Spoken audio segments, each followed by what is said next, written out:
বৃন্দাবন মথুরাতে এসেছো আর যমুনা আরতি করবে না? সেটা হতেই পারে না। আমি কেশিঘাটে যমুনা নদীর সামনে চলে গেছি আরতি করার জন্য।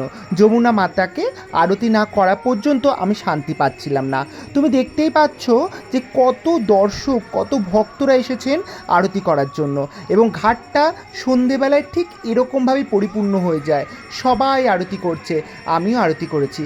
আরতি করবার সময় আমি আমার ভেতরের অন্তর থেকে বুঝতে পেরেছি কতটা শান্তি, কতটা প্রশস্তি, কতটা শক্তি পাওয়া যায় এই আরতি করবার সময়। তোমরা যতক্ষণ না এই আরতিটা করবে ততক্ষণ এই অনুভূতিটা উপলব্ধি করতে পারবেই না। তোমরা বৃন্দাবনে আসলে অবশ্যই যমুনা আরতি করবে কেশিঘাটে এসে, এবং ভেতর থেকে অবশ্যই একটা শান্তি এবং শক্তি পাবে।